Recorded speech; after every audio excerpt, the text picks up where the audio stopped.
Chapter 4. The Wife, the Husband, and the Lover.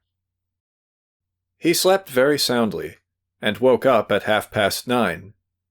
He remembered everything instantly, sat down on his bed, and began at once thinking of that woman's death.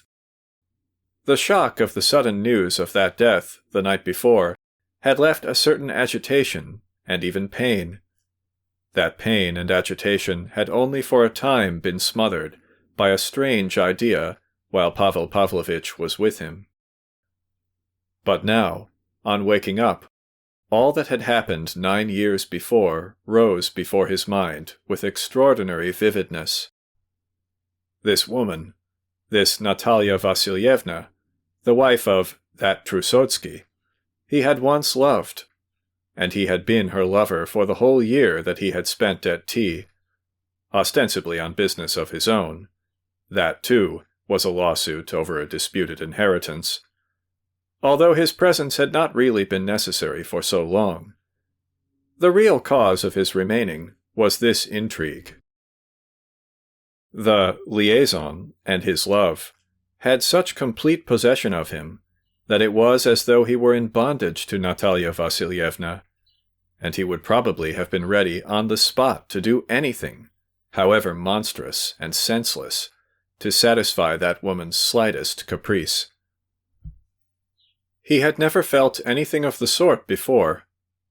At the end of the year, when separation was inevitable, although it was expected to be only a brief one, Velchaninov was in such despair, as the fatal time drew near, that he proposed to Natalia Vasilievna that she should elope with him, that he should carry her off from her husband, that they should throw up everything, and that she should come abroad with him forever.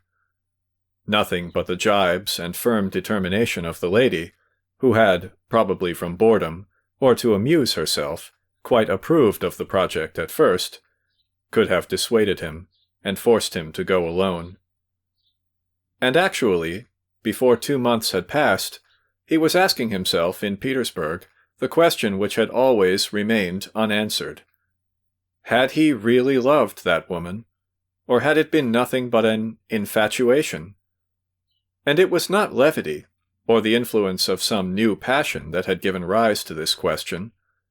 For those first 2 months in Petersburg, he had been plunged in a sort of stupefaction, and had scarcely noticed any woman, although he had at once mixed with his former acquaintances again, and had seen 100 women. At the same time he knew that if he were transported that moment to T, he would promptly fall under the yoke of that woman's fascination again, in spite of any questions. Even 5 years later his conviction was unchanged. But 5 years later he used to admit this to himself with indignation, and he even thought of that woman herself with hatred. He was ashamed of that year at T. He could not even understand how such a stupid passion could have been possible for him, Velchaninov. All his memories of that passion had become absurd to him, and he blushed to the point of tears, and was tormented by conscience pricks at the thought of it. It is true that a few years later he had become somewhat calmer. He tried to forget it all, and almost succeeded.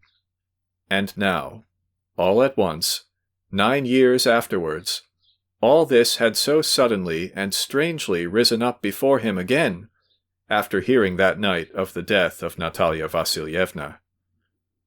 Now, sitting on his bed, with confused thoughts crowding in disorder on his mind, he felt and realized clearly one thing only: that in spite of the shock he had felt at the news, he was nevertheless quite undisturbed by the fact of her death. "Can it be that I have no feeling for her?" he asked himself. It is true that he had now no feeling of hatred for her, and that he could criticize her more impartially, more fairly. In the course of those 9 years of separation, he had long since formulated the view that Natalia Vasilievna belonged to the class of absolutely ordinary provincial ladies, moving in good provincial society, and, who knows, perhaps she really was such. Perhaps it was only I who idealized her so fantastically. He had always suspected, however, that there might be an error in that view, and he felt it even now. And, indeed, the facts were opposed to it. This Bagautov, too, had for several years been connected with her, and apparently he, too, had been under the yoke of her fascination. Bagautov certainly was a young man belonging to the best Petersburg society, and, as he was a most empty-headed fellow, he could only have had a successful career in Petersburg, Velchaninov used to say of him. Yet he had neglected Petersburg, that is, sacrificed his most important interests, and remained for 5 years in T, solely on account of that woman. Yes, and he had finally returned to Petersburg, perhaps only because he, too, had been cast off like an old, worn-out shoe. So there must have been in that woman something exceptional, a power of attracting, of enslaving, of dominating. And yet one would have thought that she had not the gifts with which to attract and to enslave. She was not exactly pretty. Perhaps she was actually plain. She was 28 when Velchaninov first knew her. Though not altogether beautiful, her face was sometimes charmingly animated. But her eyes were not pretty. There was something like an excess of determination in them. She was very thin. On the intellectual side, she had not been well educated. Her keen intelligence was unmistakable, though she was one-sided in her ideas. Her manners were those of a provincial lady, and at the same time, it is true, she had a great deal of tact. She had artistic taste, but showed it principally in knowing how to dress. In character, she was resolute and domineering. She could never make up her mind to compromise in anything. It was all or nothing. In difficult positions, her firmness and stoicism were amazing.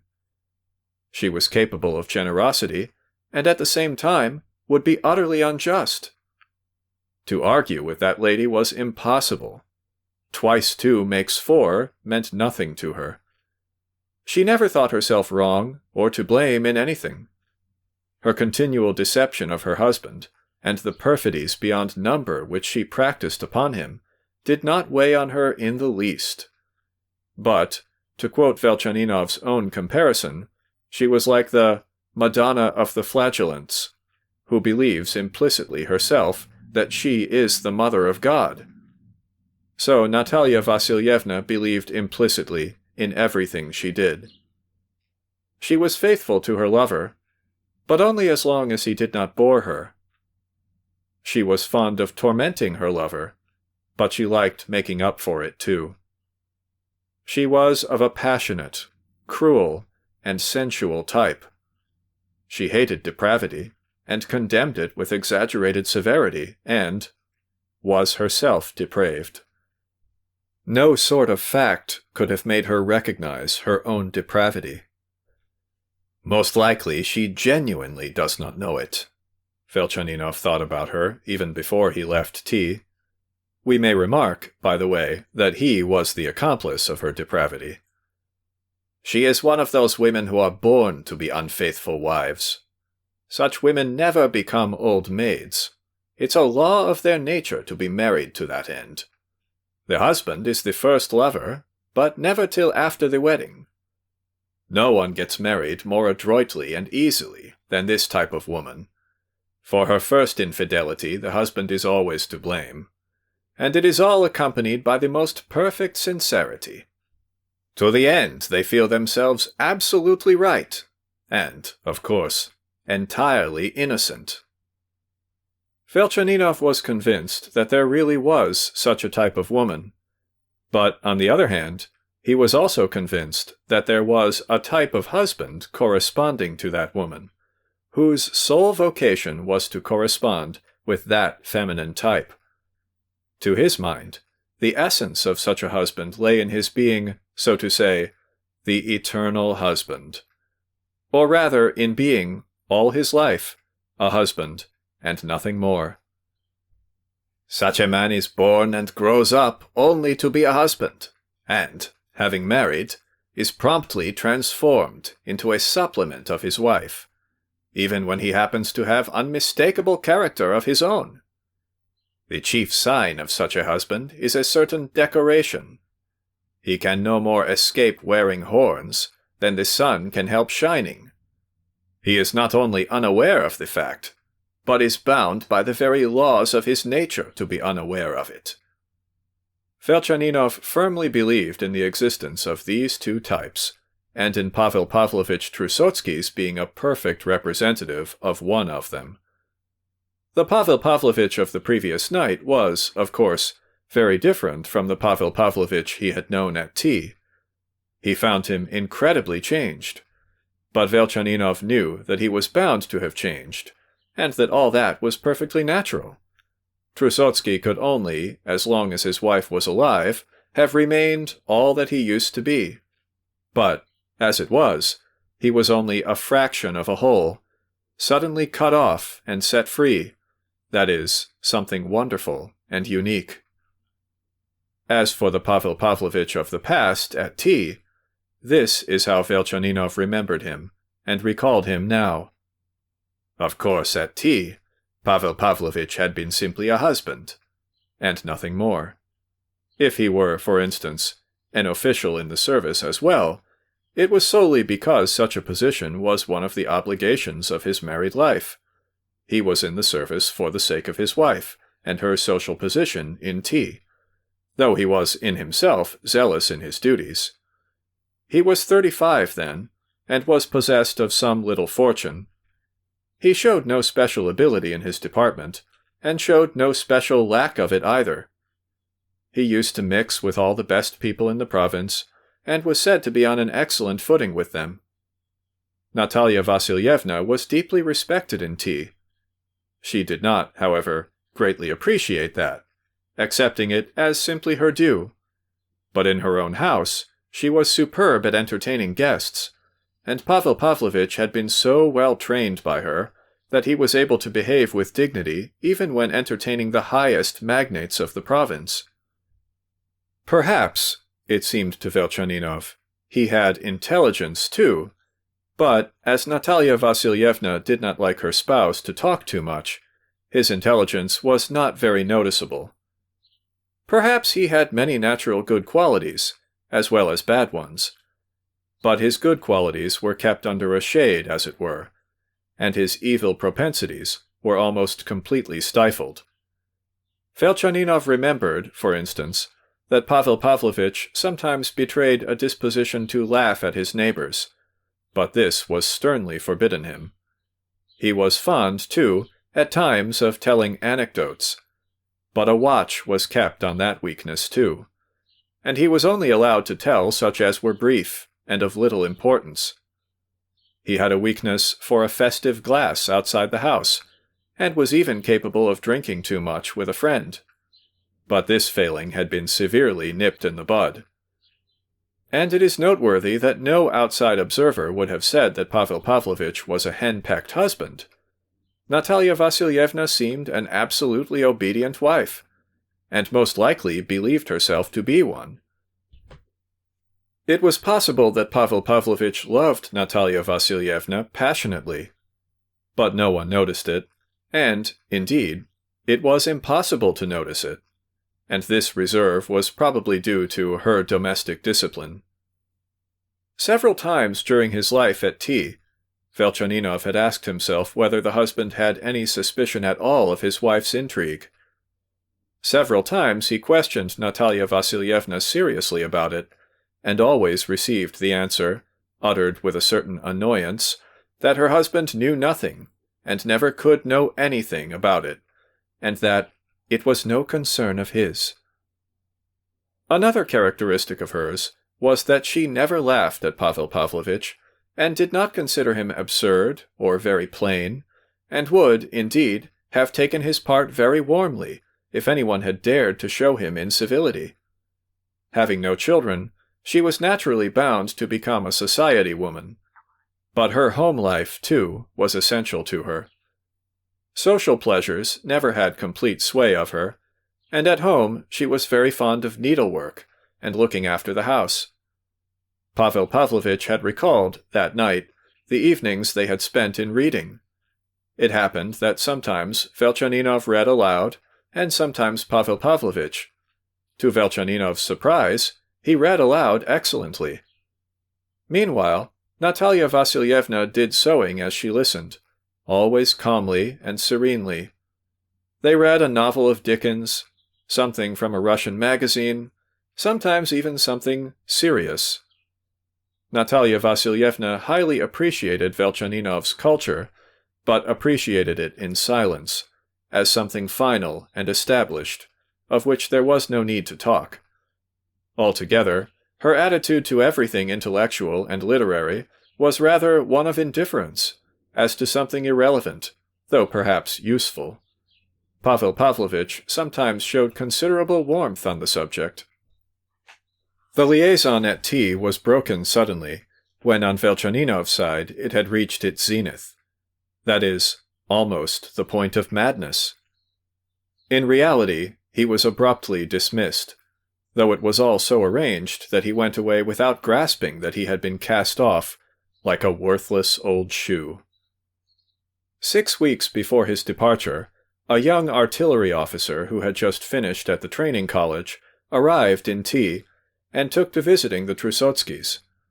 Instead of 3, they were now a party of 4. Natalia Vasilyevna welcomed the boy graciously, but treated him as a boy. No suspicion crossed Velchaninov's mind, and indeed he had no thought to spare for it, for he had just been told that separation was inevitable.